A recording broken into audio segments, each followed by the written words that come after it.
इसमें कुछ एक्सरे रहती है ना, वो इम्पोर्टेंट 4-5 एक्सरे है, वो भी देख लेते हैं। This x-ray is very popularly asked in exam, ठीक है।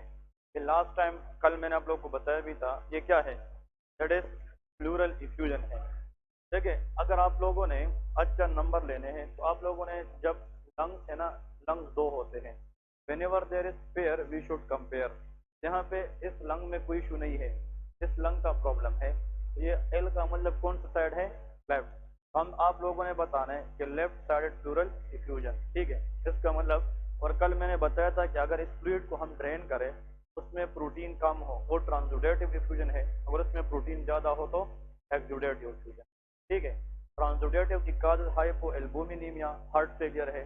एक्सुडेटिव की क्या है, वेरी गुड, ठीक है। बस ये दो याद रखने हैं स्टूडेंट, ये भी फ्लूइड इफ्यूजन की एक्सरे है, कल वाली शिकायत थी। अब इसको देखें, इस एक्सरे नॉर्मल और एबनॉर्मल। हाँ जी, हाँ, डेविएशन है इसमें, ठीक है।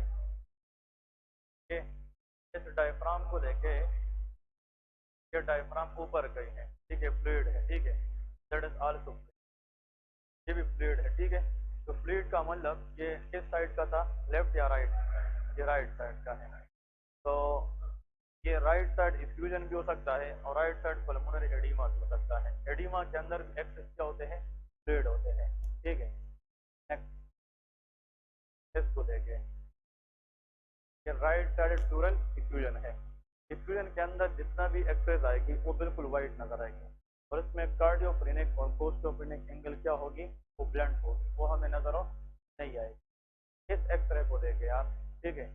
इस एक्सरे में ये लंग नॉर्मल नजर आता है कि नहीं, ये नॉर्मल है ना, दिस लंग इज नॉर्मल, ये हार्ट है, ये कोस्टोफ्रेनिक है, और ये क्या है, कार्डियोफ्रेनिक एंगल है, ये नॉर्मल है।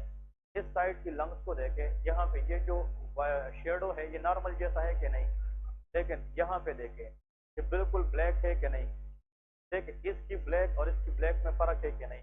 इसका मतलब जो नॉर्मल लंग है इसके अंदर एयर जरूर है, लेकिन वहां पे यहाँ इस नॉर्मल लंग्स के अंदर ये वाइटिश अपीयरेंस आता है, ये भी वाइटिश अपीयरेंस है कि नहीं। लेकिन इसको देखें, ये वाइटिश है कि टोटल ब्लैक है। जब बिल्कुल ब्लैक आ जाए इसका मतलब कि वहां पे एयर की अकोमुलेशन क्या है, ज्यादा, ये नीमोथोरेक्स है, ये क्या है, नीमोथोरेक्स। तो नीमोथोरेक्स के अंदर एबनॉर्मल एक्सेस एयर क्या होती है, अकोमुलेशन होती है। तो air on the x-ray look like black, लेकिन जो फ्लूइड है वो एक्सरे पे क्या नजर आती है, शाबाश, दैट इज वाइट। इस एक्सरे को देखे ना, इस एक्सरे के अंदर आप लोग फोकस करें यहाँ पे, this is normal lung, normal lung है कि नहीं, लेकिन इस लंग के टेक्सचर को देखे, ये बिल्कुल ब्लैक हो चुकी है कि नहीं, ये बिल्कुल ब्लैक है, इसमें कोई वस्कुलर मार्किंग हो नहीं है। तो जो टोटल ब्लैक है तो उसमें एक्सेस एयर होगा कि फ्लूइड होगी, हाँ जी, एयर होगी, दैट इज विल बी नीमोथोरेक्स। अब नीमोथोरेक्स पेशेंट से जब हम एयर निकालें तो फिर लंग की दोनों इकोजेनिसिटी सेम होगी क्या नहीं। तो this is the patient after the treatment of नीमोथोरेक्स। नीमोथोरेक्स का नीमोथोरेक्स का क्या है, इसका भी यही है कि हमने एक्सेस एयर को ट्यूब के जरिए बाहर निकालना है। फिफ्थ इंटरकोस्टल स्पेस पे अगर हम ट्यूब डालें, ये बेस ऑफ द लंग है, और सेकंड इंटरकोस्टल स्पेस पे एपेक्स ऑफ द लंग है। तो अगर फिफ्थ इंटरकोस्टल स्पेस से हम कोई चीज निकाले वो फ्लूइड होंगे, लेकिन सेकंड इंटरकोस्टल स्पेस से हम क्या निकालते, एयर, क्योंकि air can affect upper part of the lung, fluid can affect lower part of the lung, ठीक है। इसमें नेक्स्ट हमारे पास जो एक्सरे है, इसको देखें, व्हाट इज दिस, यहाँ पे ये होमोजेनिसिटी नजर आती है कि नहीं, अपर पार्ट के अंदर। हमने कल को लंग्स को डिवाइड किया था कितने लोब में, तीन में। जो राइट लंग है उसमें तीन लोब है, और जो लेफ्ट लंग उसमें दो लोब है। राइट में अपर, मिडल एंड लोअर है, और जो लेफ्ट है उसमें सिर्फ अपर एंड लोअर है। इसको देखे, ये इस लोब के अंदर कोई इशू है नीचे, नहीं। यहाँ पे ये होमोजेनिसिटी नजर आती है कि नहीं, ये वाइटिश, स्कारिंग शो करता है, क्या शो करता है, स्कार। लेकिन ये एक्सरे डायरेक्ट कोई नहीं बता सकता जब तक आप लोगों को वो हिस्ट्री ना दे। पेशेंट होगा, एजेड होगा, स्मोकर होगा, एपेक्स ऑफ द लंग्स के अंदर यहाँ पे स्कारिंग है। ट्रेकिया नॉर्मल है कि डेविएट है, ये डेविएटेड ट्रेकिया है। आप लोगों ने अगर फाइंडिंग भी बताई ना, एक्सरे रीड करने का तरीका, उससे भी आप लोग को पास कर सकते हैं। तो फाइंडिंग जरूर बतानी है। इसको देखे शाबाश, ये नॉर्मल है कि अब नॉर्मल है, इसमें क्या हो सकता है पेशेंट को, ये टीबी पेशेंट है, इसका मतलब इसमें कैविटेशन भी है और बायलेटरल हाइलर लिम्फ एडिनोपैथी भी। मतलब ये लंग है ना, लंग, ये हार्ट है ना, हार्ट, हार्ट के दोनों साइड पे ये लिम्फ नोड है, हाइलर लिम्फ नोड, जिसको गोल फोकस कहते हैं। मतलब क्या है, बायलेटरल हाइलर लिम्फ नोड। जो लिम्फ नोड लंग्स के साथ होते हैं उसका नाम है hilar lymph node, that is involve in the TB. लेकिन ये भी डायरेक्ट नहीं देते, इसके साथ कफ होगी, वेट लॉस होगी, नाइट स्वेट होगा, टेम्परेचर ज़्यादा और कंजस्टेड फैमिली होगी। मतलब एक रूम के अंदर 10 लोग रहते होंगे तो टीबी एक दूसरे से लग सकती है कि नहीं, ये कंटाजियस डिजीज है, तो एक पेशेंट से दूसरे में लग सकती है। इसको देख यार, ये क्या है, ये ये बहुत इंपॉर्टेंट है। इसमें अगर आप लोग यहाँ से फोकस करें कि ये जो एरिया इन लोगों ने मीन, ये केविटी है कि नहीं, दैट इज अ केविटी। अब इस केविटी के साथ यहाँ पे अगर आप लोग देखिए व्हाइटिश एरिया नजर आती है, दैट इज ग्रेनुलोमा। ये क्या है, granuloma. Granuloma is nothing but it is a collection of inflammatory cells. इसमें बी सेल, टी सेल, ये सारे अकोमुलेट हो जाते हैं, ये पेज की कंसोलिडेशन करते हैं। ये जो व्हाइटिश एरिया है ये ग्रेनुलोमा है। और इसके अंदर ये केविटी नजर आती है कि नहीं, ये एक बॉल लाइक स्ट्रक्चर है, इसकी ये रिंग है और इसके अंदर ये केविटी है, it is called cavitatory TB. ये कौन सा टीबी है, cavitatory TB. It is a hallmark of secondary tuberculosis. ये किसके अंदर होता है, सेकेंडरी। तो सेकेंडरी ट्यूबरकुलोस पेशेंट के अंदर क्या बनती है, केविटीज बनती है। और समझ गए, तो there is cavity formation in which person secondary tuberculosis. इसके बाद देखें, इसमें ये हमने सारे तो कर लिए हैं, इसको देखें, ये भी, ये कंसोलिडेशन नजर आती है क्या नहीं, ये भी कौन सा पेशेंट है, टीबी। एक मिनट, मैंने आप लोगों के लिए बहुत से एक्सरे रखे हैं, आप लोगों ने फिर जाकर इसको देखना है। ये कौन सी है, हीमोथोरैक्स है। ये कौन सी है, हीमोथोरैक्स। बिल्कुल ब्लैक है क्या नहीं, लेकिन ये लेफ्ट साइड की है राइट की, राइट लोअर लोब की है, it is called right lower lobe. ठीक है, ओके। ये कल वाले अक्षर पूर्ण है। इसमें देखें, ये तो हार्ट है ना, हार्ट, और यहाँ पे नॉर्मली हार्ट लेफ्ट साइड पे ज्यादा होता है कि राइट पे, लेफ्ट पे ज्यादा होता है। राइट पे हार्ट बॉर्डर इस तरह होना चाहिए, बिल्कुल क्लियर होना चाहिए। अगर हार्ट अपोजिट साइड पे आ जाए, जो 2/3 ऑफ द हार्ट है वो राइट पे चला जाए और 1/3 किधर जाए, लेफ्ट पे, उसको डेक्स्ट्रोकार्डिया कहते हैं। It is called dextrocardia. बहुत से पेशेंट इधर देखे ना, ये जो हार्ट है इसका ये ज्यादा पार्ट किस साइड पे है, लेफ्ट पे है, और इसका कम पार्ट किस साइड पे है, राइट। अगर ये जो हार्ट की ये शेप है ये किस साइड पे चला जाए, राइट पे, और ये जो राइट वाले लेफ्ट पे आ जाए, तो उसका मतलब क्या है, डेक्स्ट्रोकार्डिया पेशेंट है।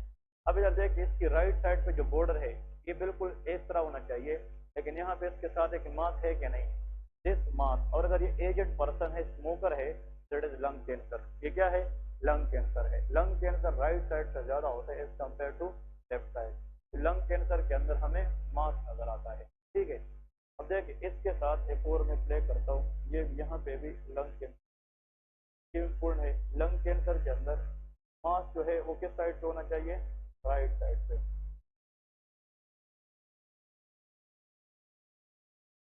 एक्सरे भी इम्पोर्टेंट है। ठीक है, इस एक्सरे को इसके साथ भी हिस्ट्री देते हैं।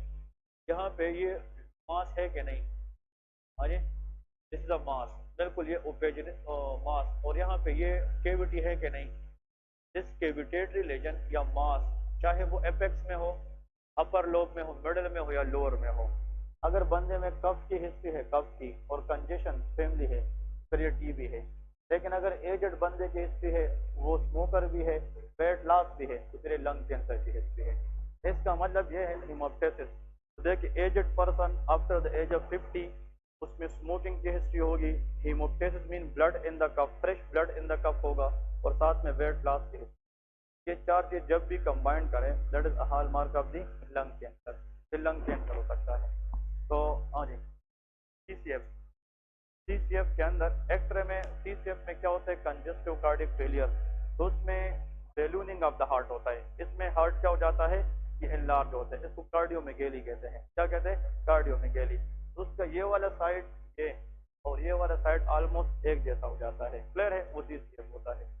आप लोगों ने अगर एक्सरे याद रखने एग्जाम के लिए, one is pneumothorax, one is pleural effusion, another is tuberculosis, lung cancer. ठीक है, ये चार अगर किसी को आ जाए, आपको लंग मतलब चेस्ट एक्सरे ठीक।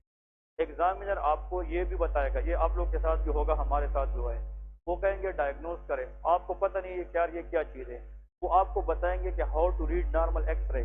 आपने ABCD बताना है। ए मीन एयरवे चेक करते हैं कि ट्रेकिया शिफ्ट है कि नहीं है। बी मीन बोनी स्टेटस देखते हैं कि क्लेविकल या फ्रैक्चर तो नहीं है। सी मीन कोस्टोप्रिनिक एंड कार्डियोप्रिनिक एंगल चेक करते हैं। और डी फॉर डायफ्राम चेक करते हैं कि डायफ्राम डोम शेप है कि नहीं।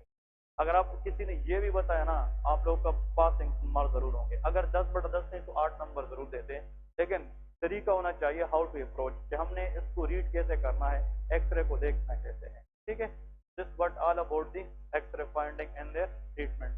हम इंशाल्लाह PDF में, इधर जो लड़का था अहमद, वो बहुत हेल्प करता है, उसको मैंने ये बताया है कि जो हमारी एक्सरे है नीमोथोरेक्स, हम ऐसा करेंगे 4 एक्सरे नीमोथोरेक्स के अलग रखेंगे PDF में, फ्लूइड इक्विन के अलग रखेंगे, हर एक को अपने हेडिंग्स देंगे, मिक्स नहीं होंगे।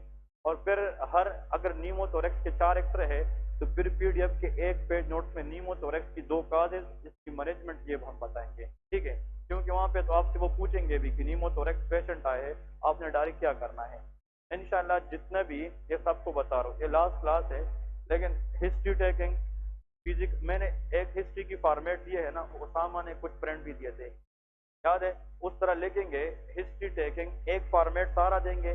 फिर अगर फीवर की हिस्ट्री में सारा फॉर्मेट दिया है, तो कफ की हिस्ट्री में हम एसोसिएशन सिर्फ बताएंगे कि अगर कफ के साथ पेशेंट आए तो आप लोगों ने क्या पूछना है। फॉर्मेट वही होगा, लेकिन डीडीज अलग अलग होते हैं।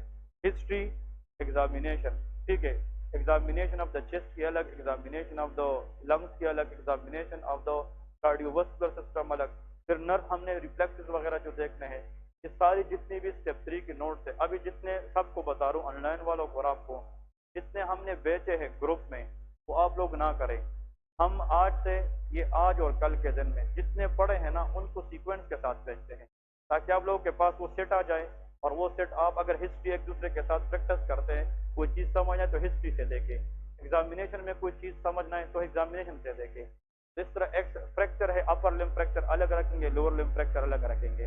तो आप लोगों को पता होगा कि हमने करना क्या है और इसके अंदर क्या करना है। और कोई सजेशन आप लोगों ने देनी है तो दे दें।